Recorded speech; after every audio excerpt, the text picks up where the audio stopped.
The Montana Territory stretched endless and unforgiving in the spring of 1854, a land where the sky pressed down like a lid on a slow-burning pot.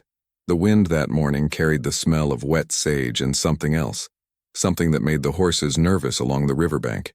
Sarah Brennan had learned to trust her instincts in this country. 3 years as a frontier nurse had taught her that survival meant reading signs others missed.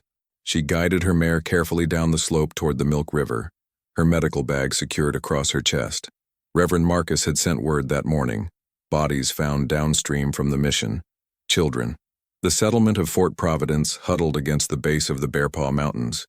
18 wooden structures that represented civilization's fragile claim on this territory. Sarah had come west from Philadelphia with her brother, a missionary filled with righteous purpose. She'd stayed after he died of fever, not from faith but from having nowhere else to go. The frontier had a way of trapping people between their past and an uncertain future. The bodies lay in a shallow eddy where the current had deposited them like driftwood. 3 children, none older than 10. Sarah's breath caught, not from the sight of death, she'd seen plenty, but from their faces, each one painted with intricate designs in ochre and white clay. Geometric patterns spiraled across their foreheads, cheeks marked with symbols she didn't recognize.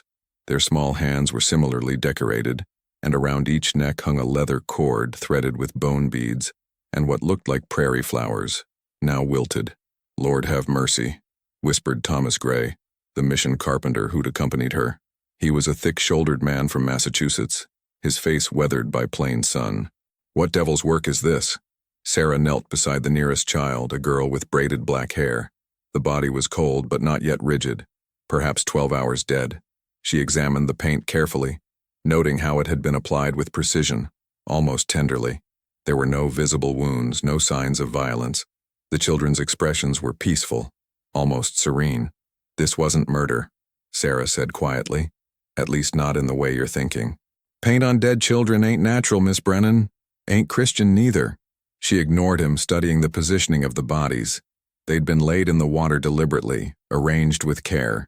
The current should have scattered them, but they'd been weighted somehow. She noticed smooth river stones in their clothing. This was ceremony, not crime. Hoofbeats approached from upriver. Sarah stood, shielding her eyes against the morning glare. 6 riders emerged from the Cottonwood line. Soldiers from Fort Benton, their blue uniforms dusty from hard riding. At their head rode Captain Edmund Hargrove, a Virginia gentleman turned frontier officer, his bearing still rigid with West Point discipline despite 3 years in the territories. "Miss Brennan," he dismounted with practiced efficiency. "Reverend Marcus sent word. We came as quickly as we could. Captain," she gestured to the bodies, 3 children, probably died last night. "They've been prepared according to some ritual I don't recognize." Hargrove's jaw tightened as he examined the scene. His lieutenant, a young man named Wesley, turned away and vomited into the brush. The other soldiers muttered among themselves, hands drifting toward their weapons. "The painted children," said a voice behind them. Everyone turned. Standing at the edge of the clearing was James Whitehorse, a mixed-blood translator who worked between the fort and the various tribes that moved through the territory. He was perhaps 25, dressed in a combination of native leggings and a worn cavalry jacket, his long hair tied back with a strip of cloth. His mother had been Blackfoot, his father a French fur trader. He belonged fully to neither world and moved between both like a ghost. "You know this practice?" Hargrove demanded. James approached slowly, his dark eyes taking in every detail. "The Atsina call it na toyiksi, the painting of souls. When a child dies of illness, especially in winter when the ground is frozen for burial, they prepare them for the spirit journey. The paint carries prayers. The flowers are to sweeten their path. The river," he paused, "the river carries them to the place where sky and earth meet. They throw dead children in the river." Thomas Gray's voice rose with indignation. "That's heathen savagery. They return them to water, which gives all life." James's tone remained carefully neutral, but Sarah saw his hands clench. "It's sacred. The families fast for 4 days. They sing the leaving songs. It's done with love, not cruelty." Captain Hargrove studied the bodies with an expression Sarah couldn't quite read. 3 children dead. A native ritual. "Miss Brennan, your assessment. Did these children die naturally?" She chose her words carefully. I see no signs of violence, but I'd need to examine them more thoroughly to determine cause of death. They're well nourished. No obvious disease markers. It's possible they succumbed to something sudden. Poison, perhaps, or fever that came on fast. Or they were killed for this ritual, Hargrove said flatly. Captain, that's not... James began. 3 dead children with paint on their faces, Mr. Whitehorse. In my experience, when you find bodies prepared for ceremony is usually how they died. He turned to his men. Lieutenant Wesley, take 2 men and ride to the winter camp of the Atsina band.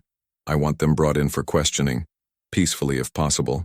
Captain, Sarah interjected, if James is right about this being a funeral rite, then confronting them now while they're in mourning will demonstrate that the United States Army takes the murder of children seriously, Miss Brennan. Even native children. His voice softened slightly. I understand your concern for protocol, but we have bodies. We have a ritual. We have responsibility to investigate. If they're innocent, they have nothing to fear from our questions. Sarah looked at James, who stood rigid, his face carefully blank. She recognized that expression, the one worn by people who'd learned that arguing with authority only made things worse. The April sun climbed higher, burning off the morning mist. In the cottonwoods, a meadowlark sang, oblivious to the human tensions below. Sarah helped Thomas cover the small bodies with canvas while the soldiers prepared to ride out. She caught James's eye as he mounted his horse. This is going to go badly, she said quietly. Yes, he agreed, but it was always going to go badly. That's how it works here. We just didn't know it yet. The riders disappeared upriver, dust hanging in the air behind them. Sarah remained by the water, looking at the covered shapes that had been children with families, with names, with lives that mattered. The paint on their faces had been applied by loving hands. She was certain of that much. What she wasn't certain of was whether anyone else would see it that way. In Fort Providence, love looked like Christian prayer and proper burial. Anything else was savagery. The territory ran on these certainties, built settlements on them, justified its expansion with them. The Milk River flowed on, indifferent, carrying away petals from the wilted flowers still clutched in small, painted hands. Sarah watched until the current took them out of sight, wondering how many other truths this land would swallow before anyone learned to read its real language. The Atsina winter camp lay 15 miles upriver, tucked into a protected valley where the wind couldn't reach and the hunting was good. James Whitehorse rode ahead of the army patrol, his stomach tight with dread. He'd been to this camp before, had shared meals with these families, had translated their requests for supplies and their complaints about treaty violations. They were people he knew, people who'd shown him kindness when few others did. Now he was leading soldiers to them. The camp numbered perhaps 40 souls, mostly women, children, and elders. The young men were out on a spring hunt. This was not coincidence, James knew. The Atsina were careful about timing their movements, especially since the Blackfoot Wars had pushed them into closer contact with the fort settlements. They avoided confrontation when possible. Captain Hargrove raised his hand to halt the column just outside the camp perimeter. Mr. Whitehorse, announce our presence. Tell them we come in peace but need to speak with their leaders about the children found in the river. James urged his horse forward slowly, hands visible and away from any weapons. An old woman emerged from the largest lodge. Grandmother Willow, they called her, though her Atsina name was something longer that meant she who remembers winter counts. Her face was deeply lined, her hair white as creek ice. She wore mourning paint, white clay across her cheeks. The entire camp wore mourning paint. Cousin, she called to James and Atsina, you come with the blue coats. This is not a good thing. Grandmother, I come because they asked, not because I chose. They want to talk about the children. Her eyes, sharp despite her age, studied the soldiers. The ceremony is complete. The children walk the sky road. There is nothing to discuss. James switched to English for Hargrove's benefit. She says the funeral rites are finished. The children have been properly honored. Ask her how they died. The translation felt like swallowing stones. When James spoke, Grandmother Willow's expression hardened. The winter sickness, she said. It took 4 children from us. We mourned. We fasted. We painted them for the journey. This is our way. This is how we have always done it. Winter sickness? Hargrove pressed. What kind of illness? The kind that takes children. Grandmother Willow replied through James's translation. The fever that burns, then the cold sleep. You have words for everything. We have words for loss.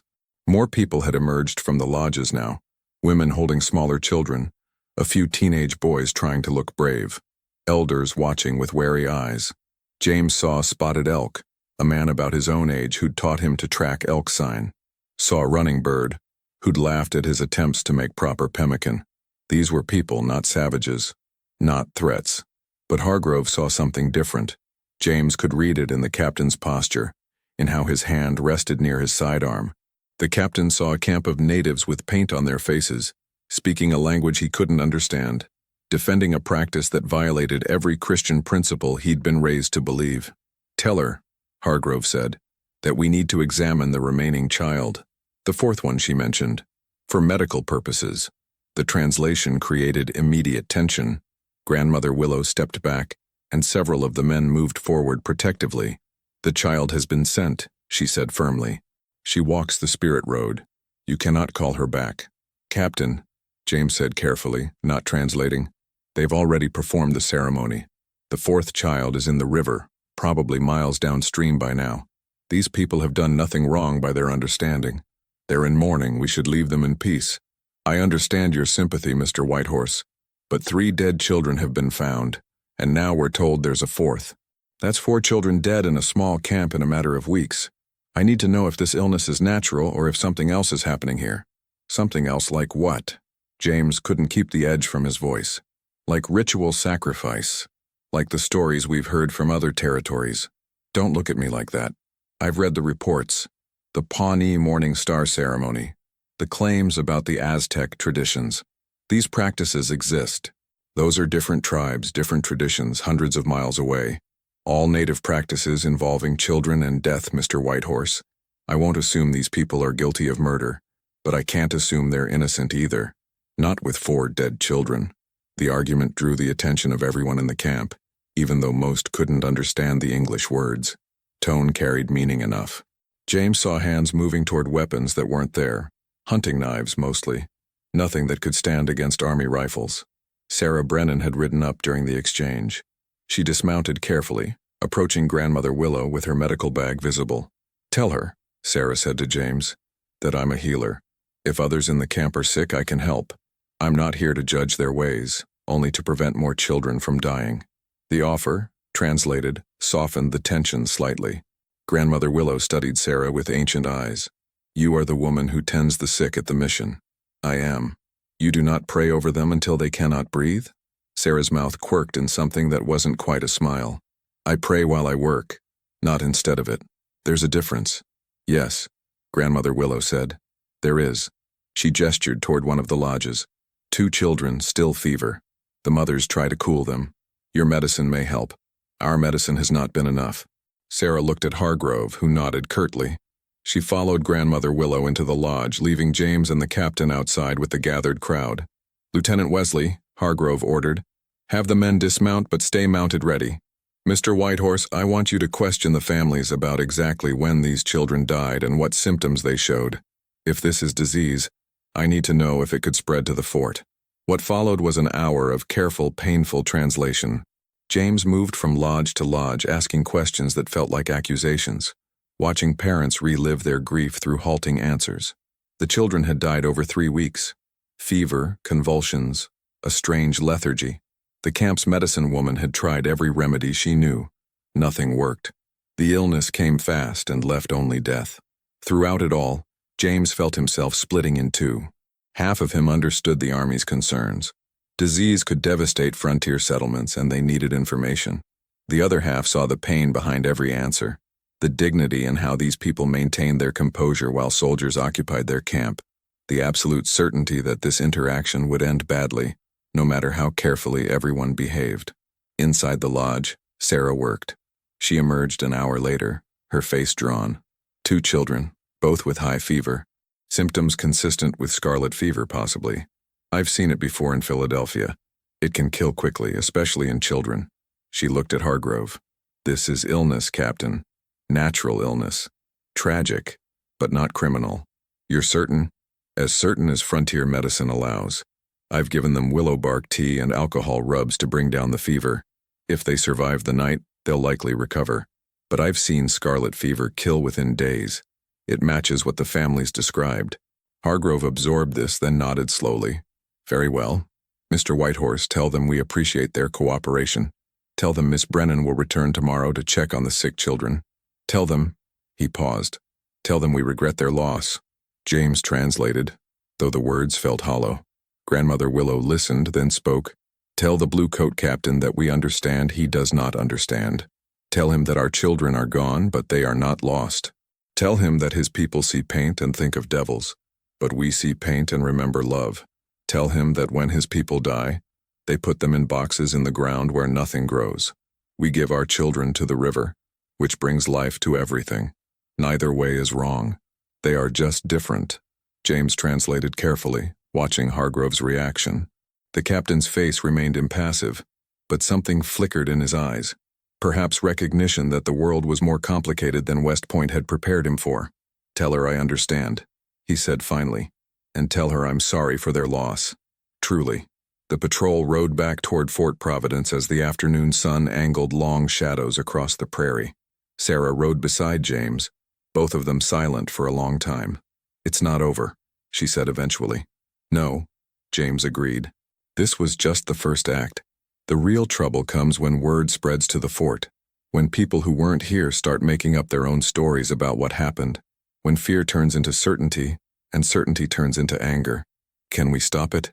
I don't know. I've been trying to stop it my whole life. Sometimes I think I'm just a better translator for the inevitable. Sarah looked back toward the camp, now disappearing behind the river bluffs. Those children didn't die in vain, did they? The ritual meant something. The families weren't just disposing of bodies. The painting of souls, James said softly, is about love. Every brushstroke is a prayer. Every symbol is a map for the journey. The families fast because grief should cost you something. The river carries the children home because water connects all things. It's beautiful, actually, if you can see past the differences. I wish more people could. So do I, Miss Brennan. So do I. They rode the rest of the way in silence, carrying between them the weight of knowledge that wouldn't be enough to prevent what was coming. Behind them, the Milk River flowed on, indifferent to human conflict, carrying its sacred burden toward distant waters where sky and earth met, and painted children walked roads that no soldier's map could chart. Fort Providence burned with rumor by nightfall. What reached the settlement bore little resemblance to what had actually transpired at the Atsina camp. By the time Sarah returned to the mission compound, the story had transformed into something monstrous. I heard they found 10 children, a settler's wife insisted to her neighbors at the well. All of them killed for some heathen blood rite, painted like demons.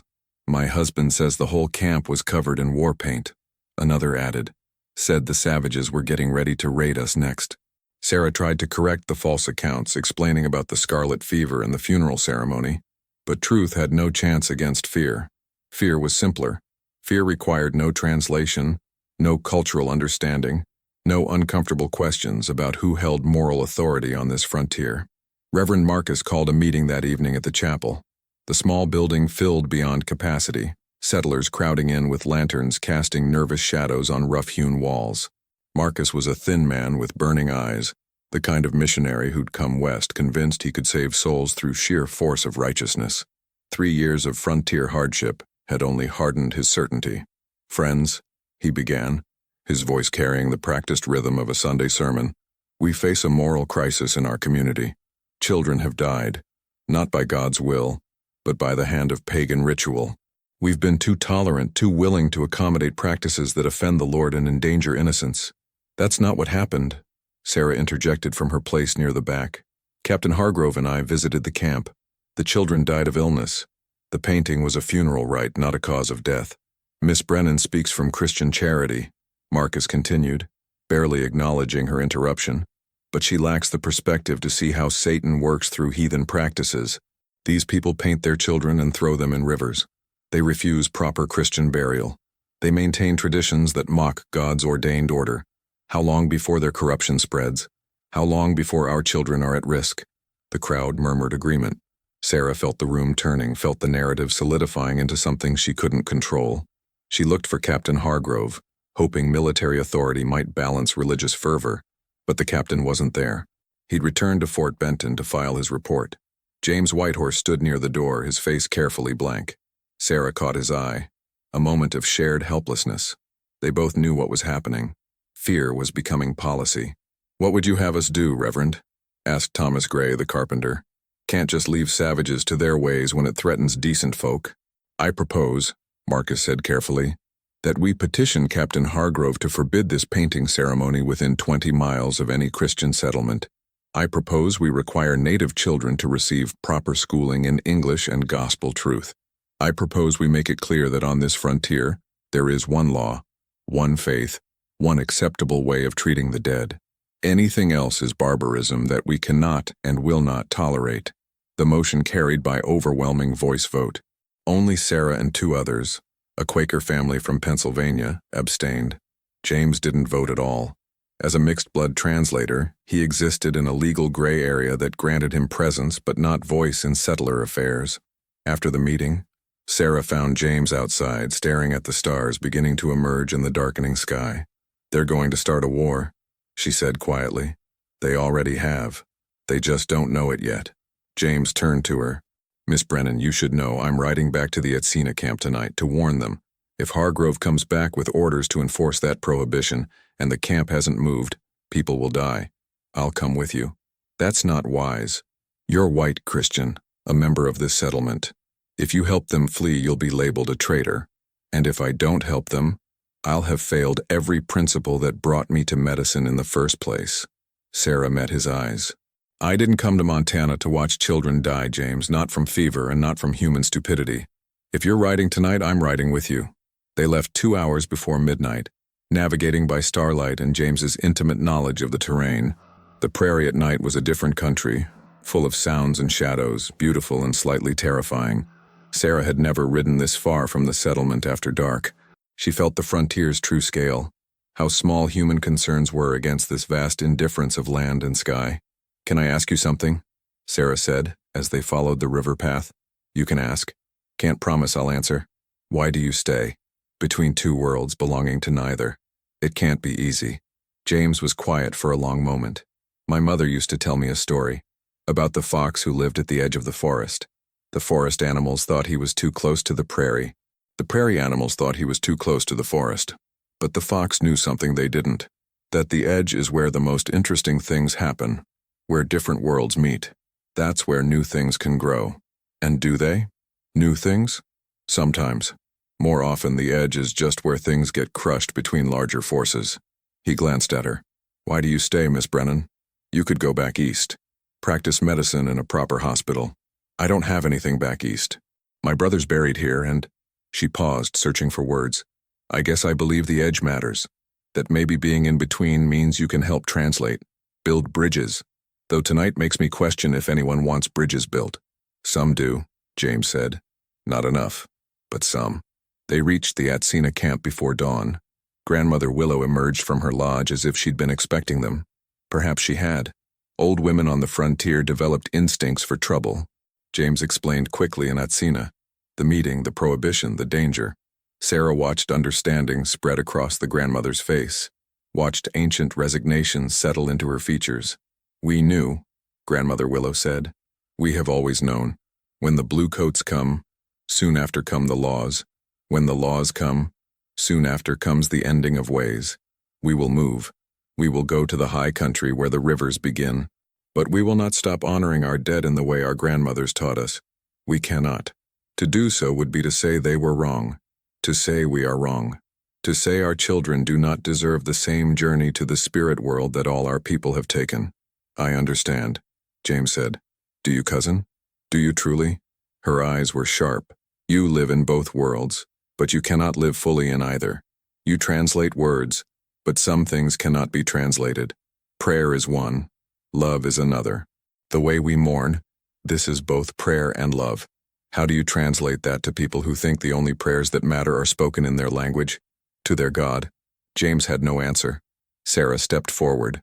"Grandmother, I'm a healer. I don't know your prayers, but I recognize love when I see it.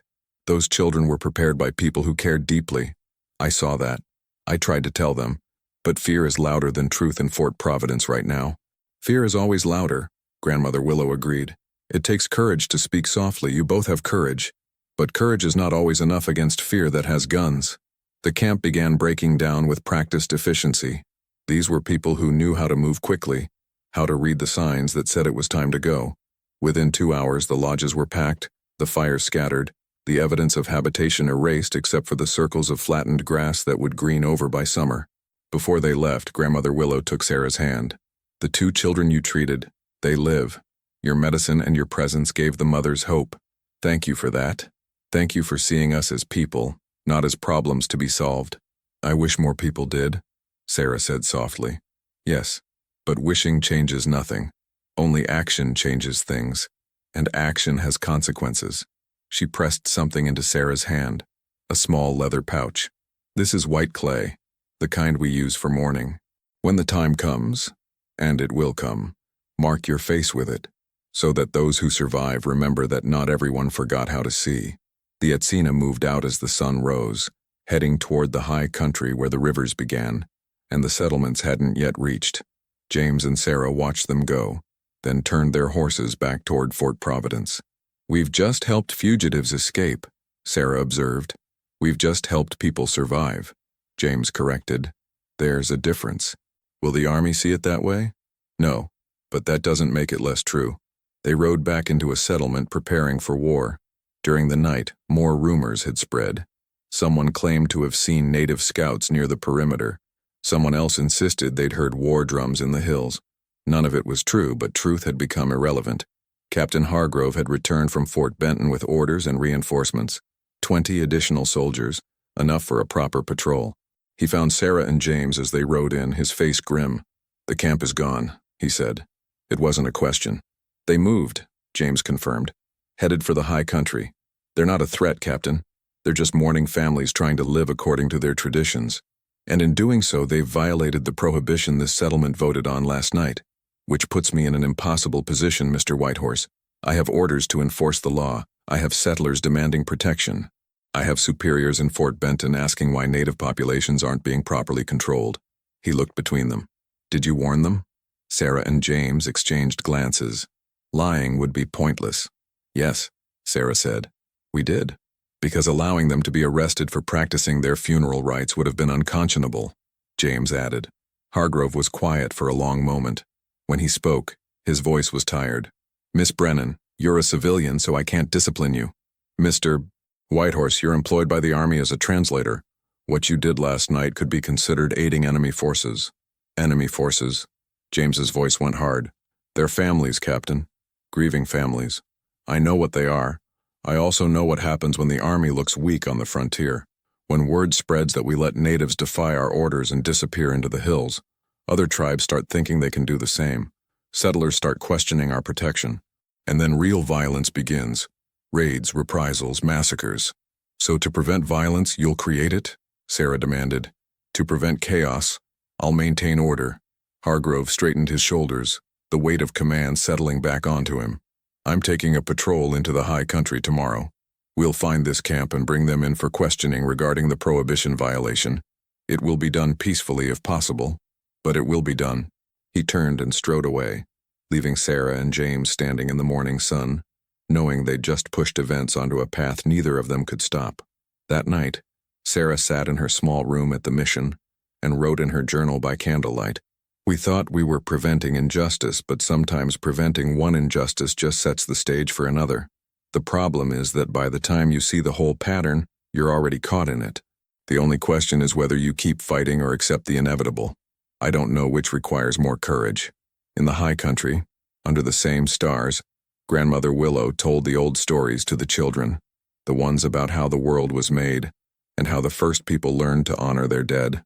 She spoke in a language that was slowly disappearing from the world, teaching prayers that soon no one would remember. And between the settlement and the camp, James Whitehorse lay awake, knowing that tomorrow he would ride with the Army to find people who'd once called him cousin, and he'd have to choose which world he belonged to when choices no longer allowed for existing in between. The frontier was closing. The space where different ways of living could coexist was shrinking. What came next would be written in certainty and enforced with rifles. And certainty, James knew, was always more dangerous than doubt. Doubt left room for mercy. Certainty only left room for righteousness. And righteousness, on the American frontier, had a very specific face. Captain Hargrove's patrol rode out at first light, 30 soldiers plus James Whitehorse. Sarah had pleaded to come, but Hargrove refused. "This is military business now," he'd said. "Your presence would only complicate matters." So she waited. The entire settlement waited. Fort Providence had the tense, hollow feeling of a place holding its breath. Children were kept inside. Men cleaned rifles they'd likely never use. Women gathered in small groups, speaking in low voices about savages and danger, and the necessity of civilized order. Sarah spent the morning at the mission clinic, treating minor ailments and trying not to think about what was happening in the high country. A cut finger, a child's fever, an old man's persistent cough. The normal injuries and illnesses of frontier life continued regardless of larger conflicts. This steadiness, she thought, was both medicine's blessing and its curse. You dealt with the immediate suffering in front of you, while the world made plans for creating more. It was mid-afternoon when the patrol returned. Sarah heard the commotion from the clinic and hurried outside. The soldiers rode in formation, their faces grim, but they brought no prisoners, just bodies. 7 bodies wrapped in canvas and strapped across horses. Sarah's stomach dropped. She pushed through the gathering crowd toward Hargrove, who dismounted with movements that seemed decades older than when he'd left that morning. "Captain, what happened?" He looked at her with eyes that had seen something break. "It was supposed to be peaceful. We found their camp, approached with flag raised. I called for Grandmother Willow. I told them, through Mr. Whitehorse, that they needed to come back to the settlement to answer questions about the prohibition. That's all. Just questions. And," Sarah's voice was barely a whisper, "and one of the young men, Spotted Elk, Whitehorse called him, stepped forward with a knife, not threatening, just present, holding it like he was ready to defend his family. Lieutenant Wesley panicked. He fired, and then Hargrove closed his eyes, and then everything broke apart. James climbed down from his horse, moving like a man in shock. Blood stained his jacket. Not his own, Sarah realized. Someone else's. "James, don't." His voice was hollow. "Don't say anything. There's nothing to say." But there was. There was everything to say. Sarah grabbed his arm, pulled him away from the crowd, behind the mission building where they could speak without being heard. "Tell me what happened." "All of it." He slumped against the wall, staring at nothing. "Hargrove's right about the beginning. We rode in carefully. Flags up. I called out in Atsina that we came to talk. Grandmother Willow emerged. She was ready. I could see it in her eyes. Ready to be arrested if that's what it took to protect her people. But Spotted Elk, he couldn't accept it. He's young, Sarah. 22 maybe. He's seen his people pushed and pushed and pushed. Seen them make concessions that get them nothing but more demands. So when Hargrove said they had to come to the fort, Spotted Elk said no. Just no. And he held up his knife. Not to attack, just to show he wouldn't go peacefully. Wesley shot him. Center mass. Spotted Elk went down, and then chaos. The women screamed. Some of the men grabbed weapons. Hunting weapons, Sarah, nothing that could match army rifles. And the soldiers. His voice broke. They were scared. Young men with rifles. Scared and trained to shoot threats. And suddenly everyone was a threat. I was yelling for them to stop. Hargrove was shouting ceasefire. But bullets don't care about orders once they're flying. 7 dead in maybe 30 seconds. 7 people who were alive this morning, who I knew, who I'd shared meals with. Gone. The children? Safe. The women got them behind the lodges. Grandmother Willow, too. She survived. But her son didn't. Spotted Elk was her grandson. She watched him die trying to protect her. Sarah felt the weight of it settle on her shoulders. This terrible inevitability they'd all seen coming but couldn't stop. Where are the survivors now? High country. They ran. Hargrove didn't pursue. I think he understood what we'd done, what we'd become. James looked at her finally, his dark eyes full of something beyond grief. We went there to enforce a prohibition against their funeral rites, and we gave them 7 more bodies to mourn. You see the poetry in that? The absolute perfect cruelty of it? That evening, Fort Providence held another meeting, but the tone had changed.